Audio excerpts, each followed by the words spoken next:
Bible, mes frères et sœurs, dans l'évangile de Matthieu, au chapitre 21, on va lire à partir du verset 18.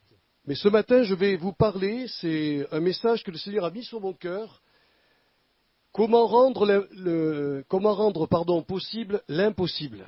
Alors je pense que ça vous intéresse, hein, et moi ça m'a intéressé lorsque j'ai reçu cette direction. Alors j'ai dit au Seigneur, aide-moi à préparer avec sagesse ce message pour que mes bien-aimés frères et sœurs comprennent comment ce qui est humainement impossible à l'heure actuelle peut devenir possible par la puissance de notre Dieu. Alors Matthieu 21, verset 18, nous lisons ceci. Le matin, en retournant à la ville, Jésus eut faim. Voyant un figuier sur le chemin, il s'en approcha, mais il n'y trouva que des feuilles. Et il lui dit, « Que jamais fruit ne naisse de toi. » Et à l'instant, le figuier sécha. Les disciples qui virent cela furent étonnés et dirent, « Mais comment ce figuier est-il devenu sec en un instant ?» Jésus leur répondit, « Je vous le dis en vérité, si vous aviez de la foi et que vous ne doutiez point, non seulement vous feriez ce qui a été fait à ce figuier, mais quand vous diriez à cette montagne, ôte-toi de là et jette-toi dans la mer, cela se ferait. Tout ce que vous demanderez avec foi par la prière, vous le recevrez. Amen. Je voudrais bien que vous enregistriez ce message, parce que moi, ça m'a posé un point d'interrogation. Tout ce que vous demanderez avec foi par la prière, vous le recevrez. Quand Jésus a envoyé ses disciples de par le monde, il leur a dit, vous allez commencer par leur annoncer le message de l'Évangile, puis les baptiser. C'est la première étape.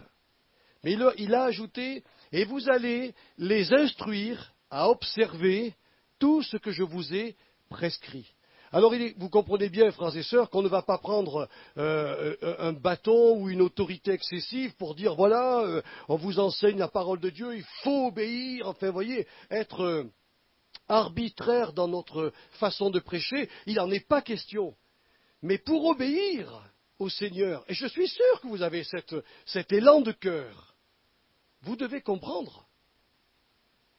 Il nous faut comprendre, parce que nous ne sommes pas des enfants qui doivent absolument obéir à leurs parents, parce que leurs parents savent ce qui est le meilleur pour eux, surtout quand ils sont petits. Mon petit-fils est arrivé à la maison il n'y a pas longtemps, et la cheminée fonctionnait, et je lui ai dit, toi c'est chaud. Il a fait chaud, voilà, et il obéit, il ne va pas toucher. Mais nous sommes des adultes. Notre Dieu et notre Sauveur ne nous traitent pas comme des enfants. Même si quelqu'un l'a dit ce matin dans sa prière avec juste raison, nous devons avoir l'attitude d'humilité de l'enfant, qui ne discute pas et qui vient vers son père parce qu'il sait que son père va lui donner de bonnes choses. Mais lorsque nous devons être responsables dans notre vie chrétienne, nous devons comprendre les choses. Alors oui, dans ce passage, Jésus va nous montrer comment rendre possible l'impossible. Mais si vous avez fait avec moi une lecture attentive, vous avez dû comprendre que les paroles du Seigneur ne sont pas à prendre à la lettre, comme si le peuple chrétien avait reçu de lui la possibilité d'agir sur la matière. C'est important ce que je vous dis, parce que j'ai rencontré des chrétiens qui maudissent les arbres, parce que c'est écrit dans la Bible, nous n'avons pas à faire cela. D'ailleurs, quand vous faites une analyse de la vie des apôtres, dont la prédication a été confirmée par des signes, des prodiges et des miracles, nous nous apercevons que les apôtres n'ont jamais marché sur l'eau. Ils n'ont jamais multiplié les pains et les poissons. Ils n'ont jamais stoppé la tempête. Même Paul, dans son histoire, dans les Actes des Apôtres, c'est le Seigneur qui lui a dit, la tempête aura lieu, le bateau va avoir des difficultés, mais vous ne perdrez ni la cargaison ni les hommes. Mais Paul ne s'est pas présenté sur le pont du bateau en disant « Tempête, au nom de Jésus, calme-toi ». Pourquoi ? Parce qu'il savait que le Seigneur n'avait pas donné à ses apôtres et à ses enfants l'autorité sur la matière. Lui, il pouvait le faire parce qu'il est Dieu. Ils n'ont donc ni changé l'eau en vin, ni déraciné aucun arbre, ni ordonné à une montagne de s'enlever de devant eux. Nous sommes donc en présence ici d'un enseignement imagé par lequel le Seigneur va nous dévoiler le secret pour rendre possible dans nos vies ce qui est humainement impossible. Et moi, ça m'intéresse. Ça m'intéresse parce que, vous savez, quand j'étais petit, on m'avait raconté l'histoire de ce gars, de cet alchimiste qui faisait tout pour découvrir le secret, pour changer le plomb en or. Hein? Évidemment, il y avait des gens qui voulaient la formule. C'est tellement intéressant. Vous avez du plomb et hop, avec cette formule, vous changez le plomb en or. Ben, en réalité, c'est ce que nous dit la Bible. La Bible nous dit que dans le royaume de la foi, notre vie de plomb se change en or. C'est ça qui est glorieux avec le Seigneur. Alors si vous me le permettez, je vais essayer d'être clair dans mes propos parce que j'ai bien compris ce message et je vais essayer de vous le rapporter. Alors de même que Jésus discerna dans ce figuier stérile l'état moral du peuple juif, c'est-à-dire son état d'incrédulité devant Dieu, et qu'il prononça sur lui une parole d'autorité qui changea radicalement le cours de son existence, eh bien de même, mes frères et sœurs, nous devrions devant chaque difficulté de la vie discerner une opportunité divine de voir la puissance de Dieu se déployer en notre faveur. C'est ce que Jésus nous enseigne dans ce passage. Mais tout d'abord, laissez-moi vous dire, avant de vous montrer comment nous pouvons faire, parce que c'est la clé ce matin de ce message, il faut bien que vous compreniez que le Seigneur ne parle pas ici d'un don spirituel de connaissance ou de foi qu'il nous faudrait recevoir de Dieu pour voir l'impossible devenir possible. Non, non, le Seigneur fait référence ici à la foi personnelle, c'est-à-dire à ta foi, ma sœur, à ta foi, mon frère. Cette foi que nous avons tous reçue de Dieu, selon cette parole de Paul, Dieu a donné à chacun une mesure de foi. Nous avons tous la foi.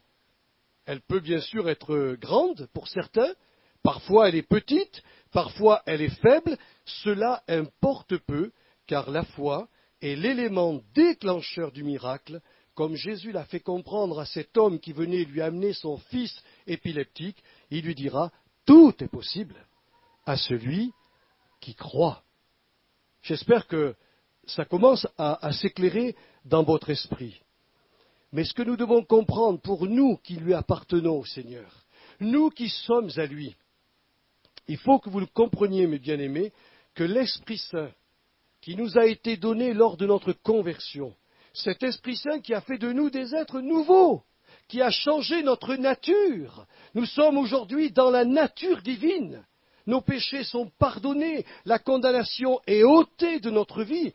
Je précise, dans la mesure où j'ai plié le genou devant le Seigneur et devant sa croix, en lui disant « Je sais que je ne peux absolument pas me sauver moi-même, mais je crie, Seigneur, pour que toi tu me sauves. » Si vous avez fait cette démarche, et je suis à peu près sûr que vous l'avez faite ou vous êtes en train de la faire, eh bien, le Saint-Esprit va entrer en vous, et l'Esprit qui va entrer en vous sera plus qu'une expérience, plus qu'un fluide, plus qu'une influence et plus qu'une inspiration, et même plus qu'une onction spirituelle. L'Esprit de Dieu est une personne vivante qui entre en chacune de nos vies. Je ne peux pas vous expliquer comment. Dieu est Dieu, mais je sais qu'il s'est incarné en moi par le Saint-Esprit. C'est-à-dire que le siège, le lieu, l'endroit où il pouvait régner en chaque être humain, c'est-à-dire ce qu'il appelle le cœur dans la Bible, et dans le cœur il y a le pneuma, l'esprit, il est venu se joindre à notre esprit et il lui a redonné vie et puissance. Vous m'entendez bien? Vie et puissance. Eh bien, cette puissance qui était reconnue dans l'Antiquité comme la puissance qu'on appelle la grande, vous savez, c'est Simon le magicien, dans les Actes des Apôtres, Il faisait de grands prodiges et de grands miracles devant ses adeptes. Et eux, ils étaient les yeux écarquillés parce qu'ils disaient, mais celui-ci, n'est-ce pas la puissance de Dieu qu'on appelle la grande? Et il s'est vite aperçu que non, il ne possédait pas, lui, la grande puissance, mais que Philippe l'évangéliste l'avait.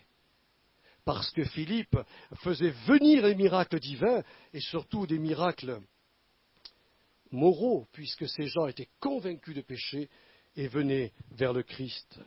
Oui, cette grande puissance qu'ils appelaient avant la grande est la seule force de l'univers, capable de produire des prodiges, des miracles, des exorcismes, des libérations et de très grandes guérisons. Je ne sais pas si vous vous rappelez ce que l'Évangile nous dit au sujet de cette femme atteinte d'une perte de sang depuis 12 ans. Lorsqu'elle est arrivée vers Jésus, il est dit qu'une force sortit de lui. C'est qui est sorti de Jésus? La force et la puissance du Saint-Esprit. Et il est venu toucher cette pauvre femme malade et il l'a guérie instantanément. Or, Jésus nous dévoile dans la Bible, au travers des apôtres, puisqu'il les a envoyés pour nous enseigner, il va dévoiler que cette puissance-là, créatrice de l'univers, cette puissance qui fait vivre tout ce qui se meut sur la terre, cette puissance est en vous, mes frères et mes sœurs. Cette puissance est en moi. Et si elle est en moi, elle a le pouvoir d'être libérée par ma foi pour faire que ce qui est humainement impossible devienne possible dans ma vie. Alors bien sûr, comment pouvons-nous libérer cette grande puissance spirituelle? Alors ne pensez pas qu'il nous suffit simplement de venir à des rencontres chrétiennes, simplement pour écouter, ou de croire intellectuellement que Dieu existe. Non, non, Jésus, par son enseignement imagé, va nous indiquer la manière de faire audacieuse et courageuse, ce que certains théologiens ou certains évangélistes qui sont mondialement connus ont appelé la technique, si on peut appeler ça comme cela, de la foi, parce qu'il y a une façon d'extérioriser sa foi. Et Jésus, dans ce texte, va nous l'enseigner pour que cette grande puissance spirituelle qui est en chacune de nos vies soit libérée et agisse en notre faveur. Premièrement, d'après le texte que j'ai pu comprendre, pour que l'impossible devienne possible dans ta vie, ma sœur et mon frère, tu dois comprendre ce qu'est une montagne. D'abord, ce qu'est une montagne dans le langage divin, c'est-à-dire le langage biblique. Pour Jésus et pour les apôtres, une montagne est un obstacle quelconque qui s'oppose au dessein de Dieu pour ta vie, c'est-à-dire à sa volonté qui est bonne, agréable et parfaite. Ainsi, tout ce qui t'empêche d'avancer dans ta vie spirituelle, tout ce qui t'empêche d'être libre, tout ce qui t'empêche d'être épanoui et heureux ou heureuse, doit être considéré comme une montagne qui peut être déplacée et qui doit être absolument déplacée. Parce que Dieu a prévu des plans de bonheur pour ta vie. Dieu a prévu des plans de réussite pour ta vie.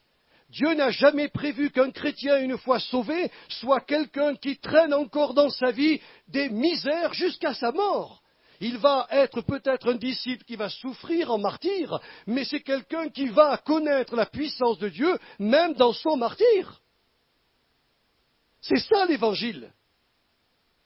Moi, je vois pas mal d'artisans au milieu de nous. J'ai été artisan, j'ai vu la gloire de Dieu au travers de mon artisanat. Je peux vous le dire, mes frères et sœurs. Je vais souvent travailler en Suisse, vous le savez, ça fait 22 ans que ça dure. Je me souviens qu'avec mon frère, nous avons souvent livré de la literie à des personnes âgées, malades. Nous avons prié pour elles. Je ne faisais pas simplement que de livrer un lit à une personne qui avait des besoins. Nous étions là pour prêcher l'Évangile. Et Pierre, je me souviens, il m'a dit, oh Joël, ce temps était merveilleux si on pouvait le retrouver. Parce qu'aujourd'hui, évidemment, business, c'est tellement, il faut tellement aller vite que on n'a même plus le temps de s'arrêter, de parler aux gens ou de prier pour eux. Frères et sœurs, qu'est-ce que c'est qui te gêne dans ta vie? Qu'est-ce qui empêche la puissance de Dieu de te remplir? Qu'est-ce qui bloque ta joie et ta paix? Qu'est-ce qui t'empêche d'être libre? Parce que vous vous rappelez de mon message de dimanche dernier, chacun est esclave de ce qui a triomphé de lui. Qu'est-ce qui triomphe de toi? La drogue? La cigarette? L'alcool? Le travail? Le sexe? J'en sais rien, moi. Toi, tu le sais. Et si tu n'es pas libre devant ces choses, si tu n'es pas libre de les contrôler, de les dominer, alors tu risques d'être esclave, tout en étant, je dirais, libre sur le plan de tes péchés.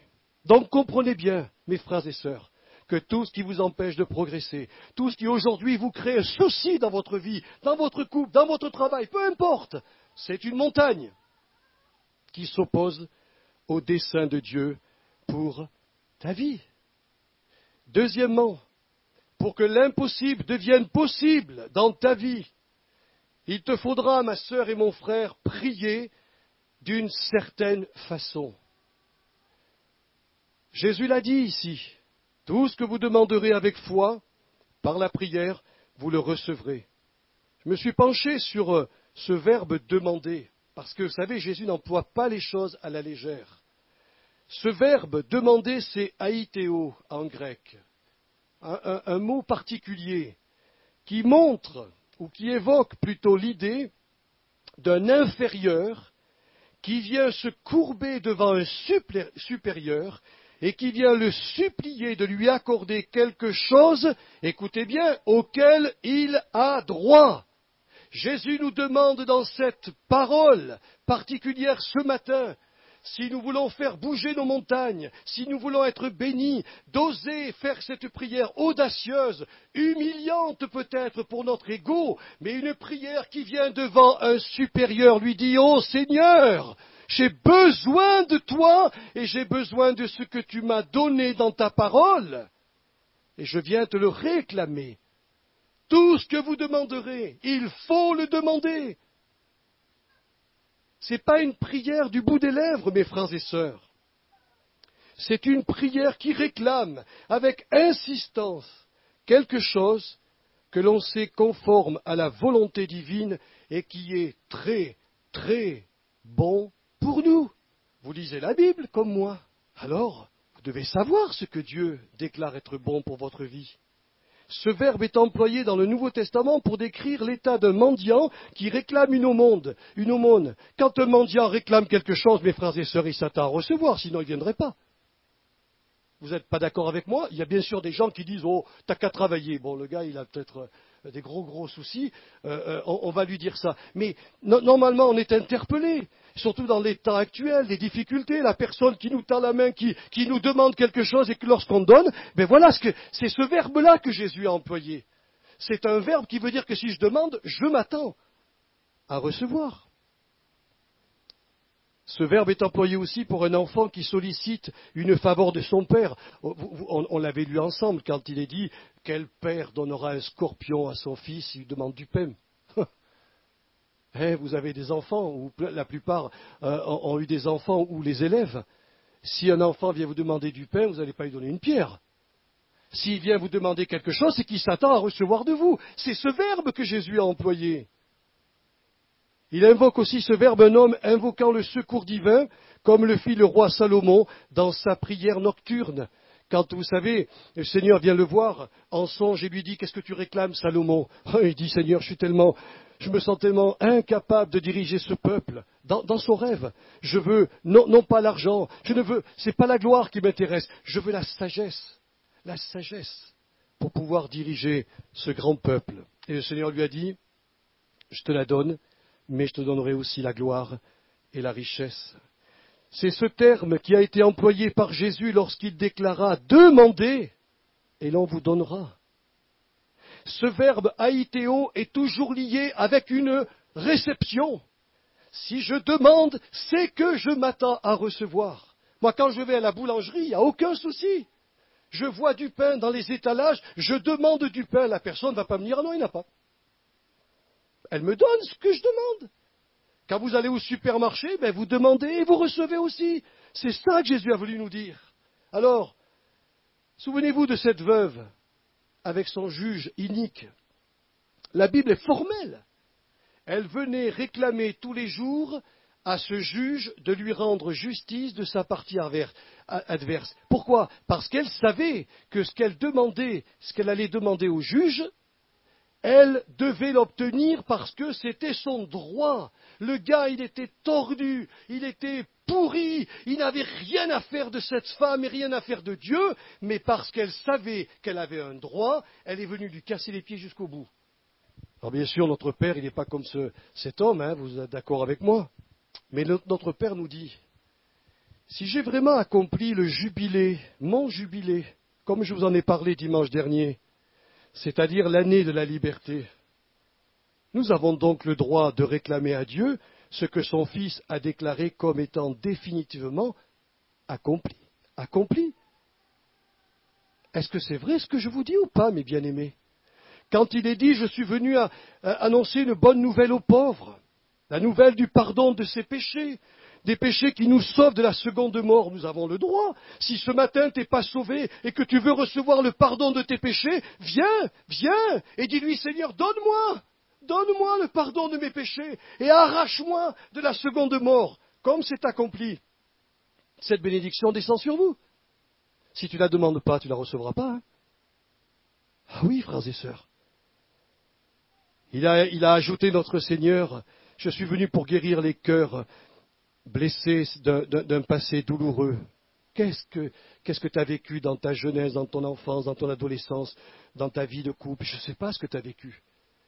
Mais quoi que tu aies vécu, le Seigneur est passé par là. Je vous l'ai dit dans une de mes prédications, je n'ai jamais compris pourquoi le second Adam a dû naître, c'est-à-dire se faire fœtus, naître dans le ventre de Marie, devenir un bébé, être changé, emmailloté comme tous les enfants, et grandir. Et puis j'ai eu la lumière du Seigneur. Le Seigneur m'a dit, c'est pour connaître toutes les phases de la nature humaine afin de pouvoir aider chacun et chacune. Là, il suffit qu'on aille dire, Seigneur, on a besoin de toi. Je t'amène mon enfant, mon mari, ou mon couple, ou mon travail, que sais-je. Et Seigneur, je sais que tu as apporté la guérison. Je viens te la demander. Et sachez que si vous la demandez, eh bien le Seigneur ne va pas vous la refuser, parce qu'il est merveilleux. L'affranchissement des forces héréditaires, psychiques ou spirituelles, comme les passions, les addictions, les liens occultes, toutes ces choses qui pèsent encore sur la vie de nombreux chrétiens, qui sont comme des montagnes dans leur vie. Le Seigneur dit, tu as droit à être libéré, parce que mon Fils a payé pour toi. Et tous ceux qui sont spirituellement aveugles, pour qui nous prions, le Seigneur a promis de leur redonner le recouvrement de la vue. Et ne pourrions-nous pas aller vers le Seigneur pour lui dire, Seigneur, fais-moi goûter ma future rédemption que tu as acquise pour moi. Parce que tu dis dans ta parole, toutes tes promesses sont oui et amen en Jésus. Seigneur, j'ai besoin de toi. Je pense à tous nos malades de l'Église, à tous ceux qui ont des lourds fardeaux physiques ou psychiques. Le Seigneur nous dit, tu as le droit, puisque j'ai déclaré avant de mourir, j'ai déclaré que l'année de l'Éternel, le jubilé de l'Éternel, l'année de la liberté était maintenant accomplie. Est-ce que vous arrivez à comprendre où je veux en venir ce matin? C'est qu'il y a une sorte de prière audacieuse et courageuse que tu n'oses pas faire, que tu n'oses pas, ma bien-aimée, mon bien-aimé, faire. Mais le Seigneur voudrait te transformer, te changer. Et faut-il encore avoir le courage de lui dire? Et peut-être même avoir le courage de reconnaître qu'on a un problème. Parce qu'il y a beaucoup de gens, quand vous les voyez, ils se débattent dans des ennuis, mais quand vous grattez un peu, que vous parlez avec eux, ils n'ont jamais de problème. C'est les autres, mais pas eux. Troisièmement, pour que l'impossible devienne possible dans ta vie, alors mon frère et ma sœur, tu dois ajouter à cette prière de supplication qui est particulière, la foi en la puissance divine qui habite en toi. Parce que c'est cette puissance-là qui va se mettre en œuvre dans ta vie. Regardez ce qu'a déclaré l'apôtre Jean. Si sa déclaration est vraie, alors ça nous pose un problème. Nous avons auprès de lui cette assurance que si nous demandons, c'est le verbe aïtéo qui est employé, c'est-à-dire cette prière particulière que je viens de vous dire tout à l'heure. Si nous demandons quelque chose selon sa volonté, il nous écoute. Et si nous savons qu'il nous écoute, quelque chose que nous demandions, nous savons que nous possédons maintenant la chose que nous lui avons demandée, quelle qu'elle soit. Alors si c'est vrai ce que Jean nous a écrit dans sa lettre, première lettre au chapitre 5, 14 et 15, alors la volonté de Dieu nous est acquise, et écoutez bien frères et sœurs, elle se trouve maintenant cachée là, en vous et dans l'invisible. Or, comment rendre visible ce qui est momentanément invisible dans votre vie? Eh bien, Jésus nous le montre. Il faut avoir le courage de changer de langage. Il dit, si quelqu'un dit à cette montagne, ne croyez pas que Jésus nous donne ici l'ordre de prononcer par autorité des problèmes. J'ai un problème relationnel au nom de Jésus, je te délie, Joël. C'est pas ça que le Seigneur a voulu dire. Il a voulu dire, change ta façon de parler. Si tu viens demander à mon Père ce qui est dû pour toi, alors ensuite ne va surtout pas parler d'une autre façon. Crois que la puissance de Dieu est libérée par ta manière de parler. Je vais vous le prouver, frères et sœurs. Voilà le secret qui rend possible ce qui est humainement impossible.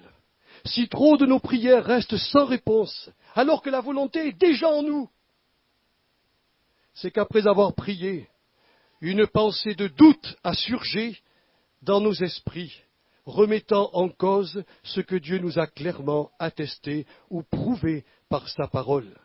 Rappelons-nous la mère expérience que fit l'apôtre Pierre.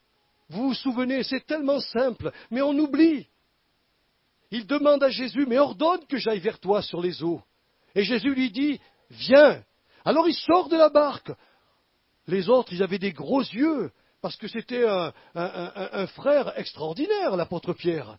Lui, le Seigneur lui dit, viens, lui, il ne cherche pas à comprendre. Il sort de la barque, il est sur un truc dur, et il avance vers Jésus. Mais voilà où le diable nous attend. C'est que lorsqu'on marche dans la foi, lorsqu'on sait que ce que nous allons faire est vraiment dans la volonté de Dieu, alors l'ennemi viendra mettre un doute dans notre tête pour remettre en question ce que Dieu a prouvé. Et quand il s'est dit au fond de lui, attends Pierrot, un être humain normalement constitué ne marche pas sur l'eau. Il a commencé à s'enfoncer. Jésus le repêche, il lui dit, mais pourquoi tu as, vous comprenez frères et sœurs, pourquoi tu as donné à ta langue un autre langage? Pourquoi tu as donné à ton esprit un autre langage que celui que j'avais donné? Oh, que c'est dur pour nous, frères et sœurs. Dans le ciel, on n'aura plus de problème. Vous comprenez, frères et sœurs? Oui, Pierre s'enfonça parce que son esprit rationnel avait remis en question le fait qu'un être humain ne peut pas marcher sur l'eau. Voilà. Et quand vous agissez ainsi, frères et sœurs, dans votre foi, quand vous sortez de ce Dieu rempli de zèle, bouillant pour le Seigneur, et qu'une chose contraire vient vous percuter, vous retombez dans les mêmes travers. Et vous reparlez exactement comme avant. Et la parole de Dieu qui a été déjà en vous, qui est là, ne peut pas se matérialiser parce que vous venez de l'aligner. Vous venez de l'arrêter. Et votre montagne, au lieu de se désagréger, est toujours là. Tous les héros de la foi agirent selon ce principe divin. Non seulement ils recevaient par révélation la volonté de Dieu pour leur vie, mais ils prononçaient avec audace ce que la Bible appelle la parole de la foi. permettant ainsi à la puissance divine d'être libérée en leur faveur. Je vous ai parlé d'Abraham, on ne va pas s'étendre, mais Abraham qui devait tuer son fils, parce qu'il obéissait à l'ordre du Seigneur, dit à ses serviteurs, moi et le jeune homme, nous reviendrons vers vous. Ce qui veut dire qu'il partait pour tuer son fils, mais il avait la certitude dans son âme que Dieu allait lui rendre comme par une sorte de résurrection. Qu'est-ce qu'il a fait? Il a changé de langage. Il n'a pas dit à ses serviteurs, je vais le tuer. Déjà, les gars, ils auraient ouvert les gros yeux. Il n'a pas dit ça, il savait ce que Dieu lui demandait. Mais par la foi, il a dit, on revient. Voyez-vous, c'est ça qui a déclenché la puissance divine. Et Abraham est appelé le père des croyants. Regardez Moïse, qui lui aussi savait que Dieu allait libérer pour toujours le peuple d'Israël des Égyptiens. Voilà la parole qu'il va prononcer dans la foi. Restez en place et regardez la délivrance que l'Éternel va vous accorder. Ils avaient les Égyptiens ici, et ils avaient la mer là, et eux dans un cul-de-sac. Humainement, c'est impossible. On ne s'en sort pas humainement. On ne peut pas avoir le miracle. Et Dieu a dit à Moïse, Moïse, parle, et tends ton bâton, touche la mer, et la mer s'est ouverte. Mais Moïse avait commencé à encourager le peuple de Dieu avec un langage de la foi. Vous vous souvenez de nos braves espions qui sont partis visiter Canaan? Ils étaient tous enthousiastes parce qu'ils avaient vu un merveilleux pays. Mais sur les 12, 10 ont commencé à dire, vous savez, c'est vrai, il est bien beau ce pays. Mais il y a des géants. On est à côté d'eux comme des petits haricots. Hein? Et ils vont nous faire mal. Et Josué et Caleb ont dit, mais qu'est-ce qui vous prend? Mais Dieu nous avait donné ce pays. Comment osez-vous dire le contraire? Pourquoi vous annihilez la puissance de Dieu par des paroles inconsidérées? Et vous connaissez la suite, ils ont tourné 40 ans dans le désert parce qu'ils n'ont pas cru et ils n'ont pas prononcé la parole de la foi. Ils avaient le miracle, ils avaient la parole de Dieu, ils avaient l'exaucement en eux et ils moururent dans le désert parce qu'ils ne parlèrent pas comme Jésus nous l'enseigne dans ce texte. Regardez Josué devant les murailles de Jéricho, Gédéon devant l'armée des Madianites, David face au géant Goliath, ça c'est formidable David, quand vous méditez son truc, un petit garçon blond devant un géant de 3,60 m, un type armé jusqu'aux dents, certainement, parce qu'imaginez un peu le gaillard de 3,60 m, il faut voir la hauteur, mais il faut voir la largeur. Parce que ce n'est pas un fil de fer, il y a la largeur avec. Et David, à côté, il était tout petit, mais il avait la parole de Dieu. Il lui a dit, comment toi, tu te permets d'insulter le Dieu de l'armée d'Israël? Je vais te dire une chose, je vais couper ta tête. Comment il savait ça? Il le savait parce que l'Esprit de Dieu, qui était sur David, lui avait dit, voilà, tu vas délivrer le peuple. Alors il a commencé à parler positivement, si je peux me permettre d'employer ce mot. On l'emploie souvent à toutes les sauces, mais là il a parlé selon la parole de Dieu. C'était humainement impossible. Comment voulez-vous tuer Goliath? Qui peut tuer Goliath? Personne. L'armée avait peur. Il a pris sa fronde, il a tiré, et il a dit, Seigneur, voilà, la puissance de Dieu, tu la libères. Et la puissance de Dieu est arrivée, a pris le caillou, et ça a été une balle. C'est vrai ou pas vrai? Qui est venu transpercer la tête de Goliath, et le machin de 3,60 m est tombé. Il est venu devant lui, il lui a dit, t'as vu ce que Dieu fait quand la puissance est libérée? Il a pris son épée qui devait sans être lourde, il lui a dit, maintenant je te coupe la tête. Ce qui était humainement impossible pour David est devenu possible. Parce qu'il a parlé. Et la puissance a été libérée. Et que dire de Jésus, mes bien-aimés? Que dire de Jésus-Christ, qui fut appelé par l'apôtre Jean la parole? Car le saint homme de Dieu l'avait vu si souvent utiliser ce langage de la foi. À la mer, il va dire silence, tais-toi. À la fièvre qui touchait la belle-mère de l'apôtre Pierre, il va la menacer, cette fièvre. Au paralytique, il va lui dire, lève-toi. Devant le tombeau de son ami Lazare, il dira, Père, je te rends grâce de ce que tu... Écoutez bien, parce qu'on ne fait pas attention aux paroles. De ce que tu m'as exaucé. Et Lazare était toujours en train il était en putréfaction. Donc il avait été exaucé, mais Lazare était encore en train de se décomposer. Qu'a-t-il fait? Rouler la pierre. Oh, enfin, il ne faut pas faire ça. Il sent déjà. Enfin, Seigneur, allez, rouler la pierre. Et Lazare sort. Jésus avait un langage particulier. On a dit de lui, jamais homme n'a parlé comme cet homme. Comment parlons-nous, frères et sœurs, en sachant tout ce que Dieu nous a donné? Comment parlons-nous? C'est la clé. Notre Sauveur nous dit, je vous donne la clé. D'ailleurs, il le dira à un moment donné à l'apôtre Pierre, je te donne les clés du royaume. Mais quelque part, un petit peu plus loin, il dira à tous les chrétiens, je vous donne les clés du royaume. Tu peux ouvrir, ma sœur et mon frère, tu peux ouvrir ce qui est humainement impossible. Bien que nous ne sachions pas très bien expliquer comment la parole de la foi va produire un tel effet, nous devons accepter que Jésus nous donne là une clé pour libérer dans nos vies la puissance du Saint-Esprit. L'apôtre Paul l'avait si bien compris qu'il dira cette phrase. La parole est près de toi, dans ta bouche et dans ton cœur. Or, c'est la parole de la foi que nous prêchons. Si tu confesses de ta bouche le Seigneur Jésus, et si tu crois dans ton cœur que Dieu l'a ressuscité des morts, tu seras sauvé. Car c'est en croyant du cœur que l'on parvient à la justice, et c'est en confessant de la bouche qu'on parvient au salut. Romains 10, versets 6 à 17. Qu'est-ce que ça vous dit, frères et sœurs? Ça veut dire que toi qui m'écoutes ce matin, qui n'es absolument pas contre que Jésus soit mort pour toi à la croix du Calvaire, tant que tu ne vas pas ouvrir ta bouche pour lui dire « Seigneur, je crois en ce que tu as fait pour moi et je t'accepte comme sauveur et Seigneur de ma vie », le salut n'est pas en toi. Tu as reçu la parole qui vient demeurer en toi, mais tu n'es pas sauvé. Tu peux être sauvé maintenant, tu peux changer ton présent maintenant. Tout ce qui est impossible pour toi peut devenir possible si tu ouvres ta bouche et que tu dis « Seigneur, je crois ». Je crois. C'est écrit. Croire du cœur, ce n'est pas suffisant. Il faut ouvrir la bouche. Et c'est là, mes bien-aimés, le rôle des prédicateurs, qui sont là pour instruire, pour dire au peuple, voilà comment il faut faire, voilà comment on ouvre la porte. Et j'ai voulu, au travers de ce message, le comprendre pour moi, le vivre dans ma vie, parce que je le vis dans ma vie,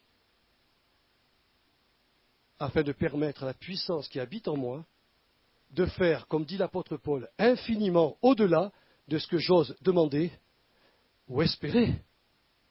Alors en conclusion, avant que nous prenions ensemble le saint repas du Seigneur, as-tu, ma sœur et mon frère, quelques montagnes dans ta vie qui s'opposent au dessein de Dieu pour toi, bloquant ainsi les bénédictions que le Seigneur désire t'accorder? Par exemple, une montagne religieuse qui ne te permet pas d'être réconcilié maintenant avec ton Dieu. Il y a des gens qui ont des montagnes religieuses.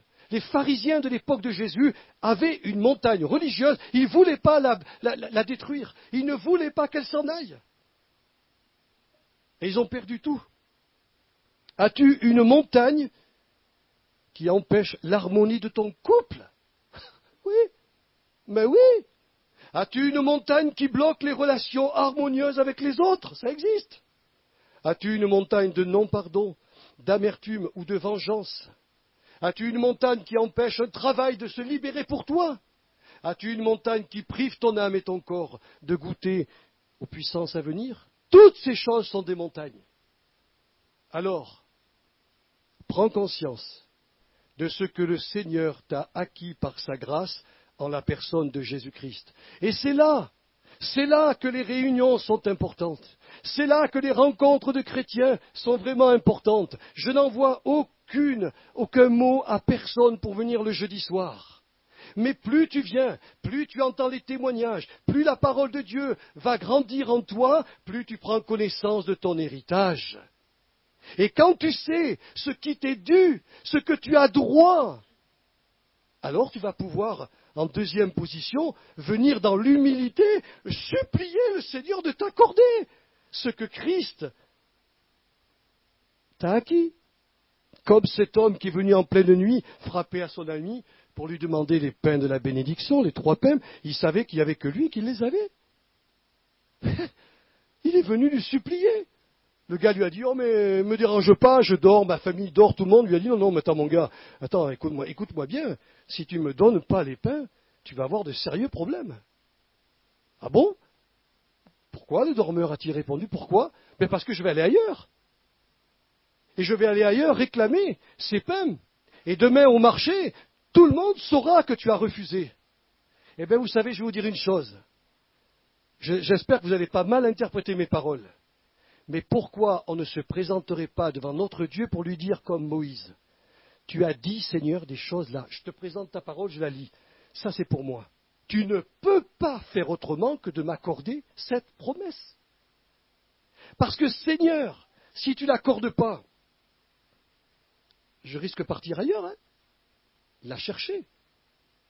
Et tu ne veux certainement pas avoir ce déshonneur sur toi. Ah, si vous saviez comment on peut toucher le cœur de Dieu. Beaucoup de chrétiens ignorent qu'on peut parler comme ça à notre Père. Moïse l'a fait sur la montagne. Mais Seigneur, tu vas quand même pas me dire que tu veux détruire ce peuple. Mais qu'est-ce qu'ils vont dire autour? Ils vont dire, ah, l'Éternel a sorti Israël d'Égypte pour le tuer dans le désert. Ah ben c'est bien. Et la Bible dit que Dieu s'est repenti.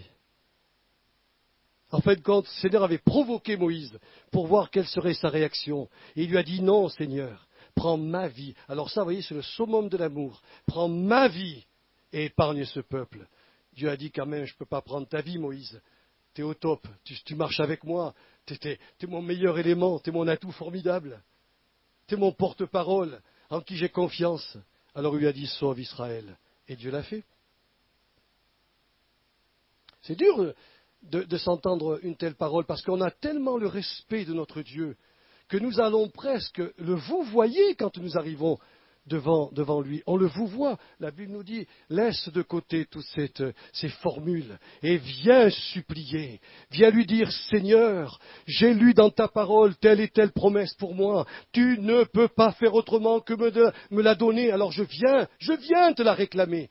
Et le Seigneur dit, ok, je te donne. Et la bénédiction descend. On sait qu'on l'a. Le problème, c'est qu'on ne sait pas comment la faire venir dans le monde visible. On continue à avoir un langage totalement négatif. Or, la Bible nous dit, ma sœur, mon frère, si tu réclames, bannis le doute, ne mets pas ton esprit en examen critique, mais parle à la montagne. C'est-à-dire, aie le courage d'avoir un nouveau langage. Ose croire que tout va s'arranger parce que tu vas parler la parole de Dieu. Même si devant toi, tout est contraire. Même si devant toi, la voix que tu entends est contraire, les circonstances sont contraires. Fais comme Abraham, qui, espérant contre toute espérance, crut qu'il allait avoir avec sa femme un enfant de la promesse. Et son langage était un autre langage. Et c'est de cette manière, mes frères et sœurs, que ce qui est humainement impossible dans votre vie va devenir possible. Voilà ce qu'a écrit Norman Krubb sur Jésus-Christ. Je terminerai avec cette phrase. Non seulement Jésus voyait les possibilités invisibles de son Père, il rendait grâce pour cela, mais il agissait selon la pleine assurance en libérant quotidiennement la parole de la foi, et l'on pouvait voir dans sa propre vie que la foi est bien la substance des choses que l'on espère. Voyez-vous, frères et sœurs, Jésus est l'exemple typique de la personne qui nous montrait dans le monde visible que la foi qu'il avait se matérialisait pour lui. Jamais homme n'a parlé comme lui. Jamais homme n'a vu dans sa vie autant de miracles exceptionnels. Et il nous dit ici, voilà la clé. Voilà comment tu peux changer l'impossible en possible dans ta vie. C'est une question de foi dans ma puissance et c'est une question de langage dans ta bouche. Peu importe la souffrance de ton âme, peu importe les douleurs, les cris, celui qui a raison, c'est le Christ. Que Dieu soit reconnu pour vrai et tout homme menteur. Nous devrions, comme le disait un frère, monter sur le char de la foi et envers et contre tout, traverser ce monde en criant la victoire du Christ, en disant « Il est avec nous, il est pour nous ».